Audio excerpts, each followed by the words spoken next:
Shalom adik-adik, jumpa lagi dengan Kak Christian di acara kesayangan kita, Tori. Today's Story. Judul Tori hari ini adalah Buaya dan Mangsanya. Ayo kita dengarkan sama-sama.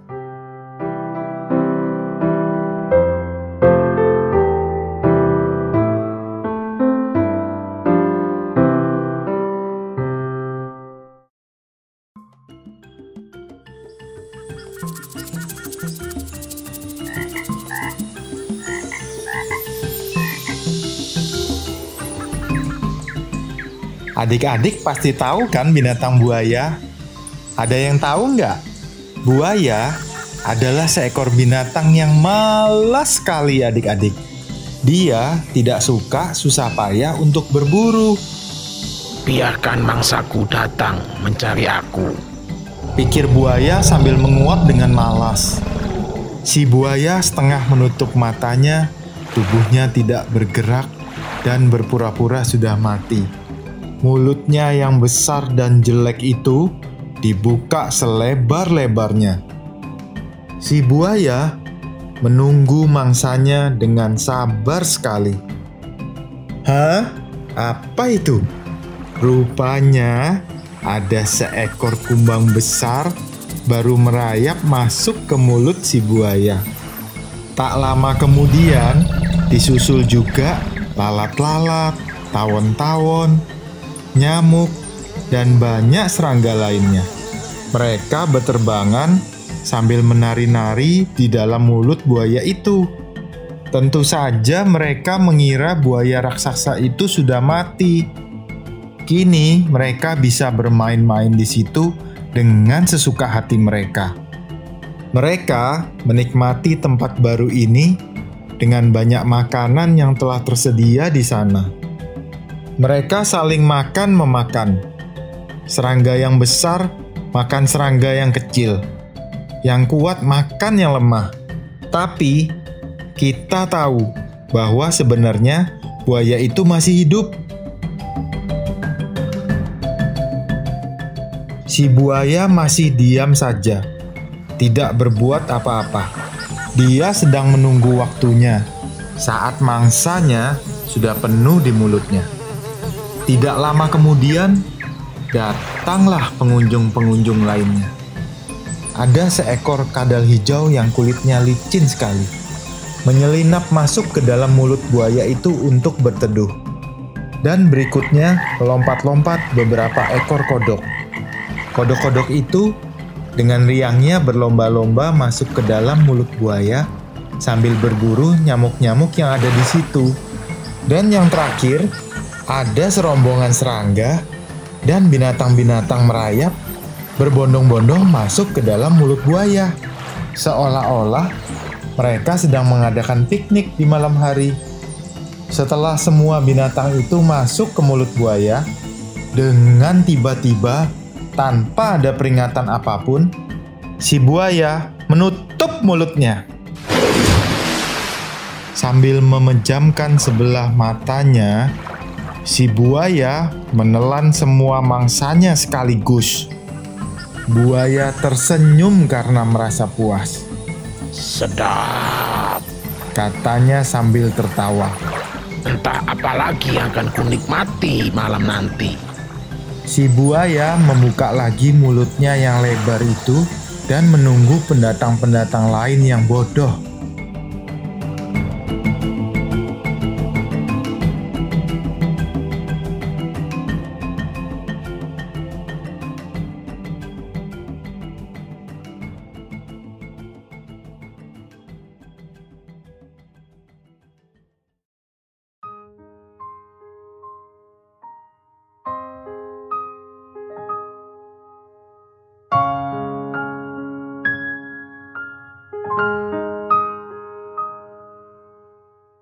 Menurut adik-adik, jahat gak si buaya tadi? Ya, kakak juga setuju dengan pendapat adik-adik. Memang cerita ini sangat menyedihkan, tapi kejadian ini adalah kenyataan. Alkitab sendiri di 1 Petrus 5 ayat 8 mengatakan, Lawanmu si iblis berjalan keliling sama seperti singa yang mengaum-aum dan mencari orang yang dapat ditelannya. Ingat adik-adik, si iblis, musuh kita jauh lebih jahat daripada buaya. Sebab buaya hanya membunuh tubuh saja, tapi iblis mau membunuh jiwa kita selama-lamanya di dalam neraka. Seorang anak akan jatuh ke dalam perangkap si iblis jika dia terus-menerus mendengarkan bisikan dan bujukan iblis. Karena iblis selalu mengajak orang-orang berbuat hal-hal yang melawan kebenaran atau yang melanggar firman Allah. Dan sebagai akibatnya, orang-orang berdosa itu harus menerima upah dari perbuatan mereka. Upahnya bukan berupa uang atau pujian ya adik-adik, tapi upahnya adalah maut, kematian kekal.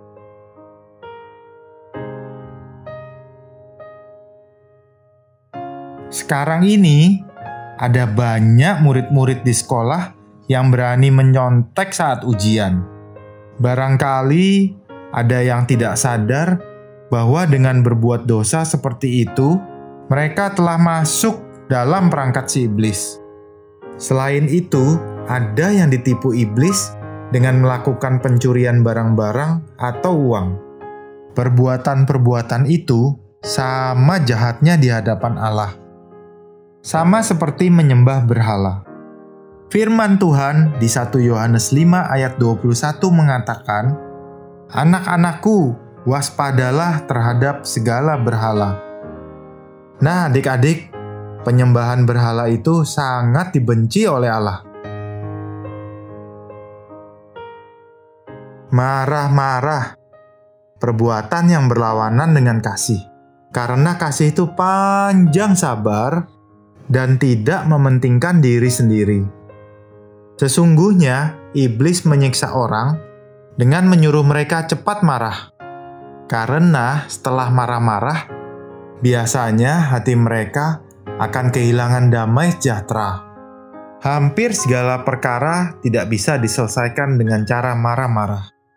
Ya, barangkali kita sewaktu-waktu bisa marah. Tapi Alkitab mengajarkan kita agar jangan menyimpan kemarahan itu sampai matahari terbenam. Awalnya marah-marah, kemudian lama-lama bisa berkelahi.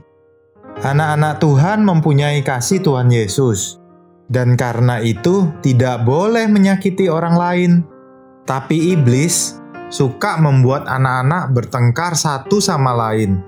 Karena dengan berbuat demikian, anak-anak menjadi mangsa si jahat itu. Berdusta, membual, dan bersumpah serapah merupakan hal yang umum dilakukan orang. Tapi anak-anak Tuhan Yesus harus bisa berbicara seperti Tuhan Yesus. Selalu berkata benar, bersikap jujur, dan menghormati Allah. Dusta, membual, sumpah serapah adalah perangkap yang dipasang oleh si iblis untuk menyeret orang-orang berbuat dosa. Kehendak Allah buat adik-adik ada di Efesus 6 ayat 1-3 yang berbunyi demikian. Hai anak-anak, taatilah orang tuamu di dalam Tuhan, karena haruslah demikian. Hormatilah ayahmu dan ibumu, supaya kamu berbahagia dan panjang umurmu di bumi.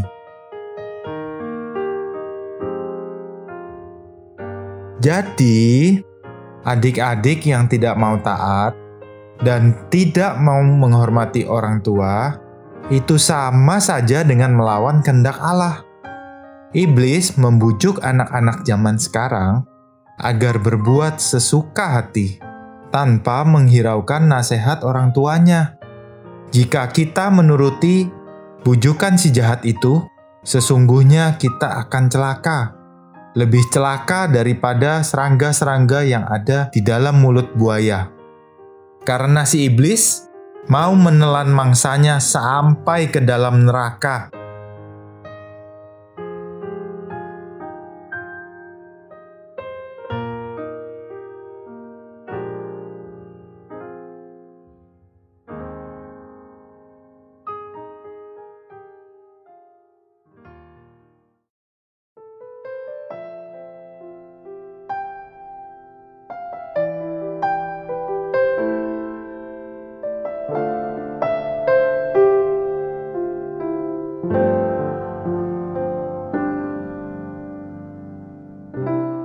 Iblis berusaha membinasakan kalian adik-adik, tapi Allah sangat mengasihi kalian. Allah siap menolong dan melepaskan kalian dari dosa, dan membawa kalian masuk ke dalam kerajaan surga yang damai. Allah telah menyuruh anaknya yang tunggal, Yesus Kristus, datang ke dunia. Tuhan Yesus menjadi manusia sama seperti kita semua. Tuhan Yesus telah mati di kayu salib menggantikan kita, orang-orang berdosa, agar kita tidak dihukum karena dosa-dosa itu. Tetapi suatu hari kelak, adik-adik akan pulang ke rumah Bapa. Jikalau kalian percaya akan Tuhan Yesus, menerima Dia di dalam hatimu sebagai juru selamat, dan biarlah mulai hari ini, kalian hidup menurut perintah Tuhan Yesus dan tidak mendengarkan lagi bisikan si jahat. Kalau adik-adik mendengar bisikan si jahat, usirlah di dalam nama Tuhan Yesus Kristus. Maka kalian akan terpelihara dan tetap di dalam Tuhan sampai akhir hidupmu. Dalam setiap persoalan, kegagalan, kebutuhanmu, datanglah pada Tuhan Yesus melalui doamu. Tuhan Yesus selalu mendengar, dan Dia pasti mengerti, dan siap menolong adik-adik, juga mengampuni kalian. Sebab Tuhan Yesus mau menjadi sahabat yang baik buat kalian semua. Nah, adik-adik, sekarang mari kita berdoa. Bapak yang baik, kami mengucap syukur karena hari ini Engkau kembali mengingatkan kami untuk selalu waspada dan senantiasa berjaga-jaga, agar kami tidak masuk ke dalam perangkap dan tipuan si jahat atau iblis. Allah Roh Kudus, ajar dan bimbing kami, agar dalam kehidupan kami sehari-hari, kami boleh berpikir dan bertindak sesuai dengan yang Bapa kehendaki. Terima kasih Tuhan, dalam nama Tuhan Yesus kami berdoa. Haleluya. Amin.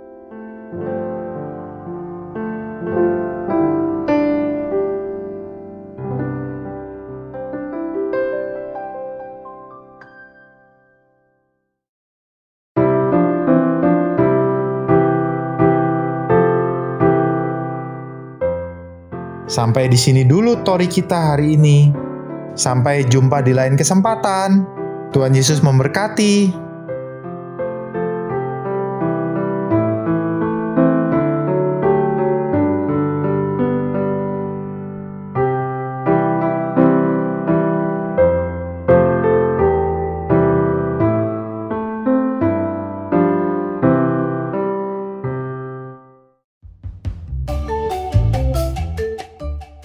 Oh iya adik-adik, Tori ada perubahan jam tayang. Yang sebelumnya hari Sabtu jam 8 pagi, sekarang diganti menjadi jam 9 pagi. Yang sore masih tetap sama ya adik-adik, jam 4:30 sore, dan hari Minggu jam 4:30 sore juga. Jangan lupa kasih tahu teman-teman kalian dan saudara-saudara kalian dan keluarga kalian juga untuk mendengarkan Tori. Tuhan Yesus memberkati.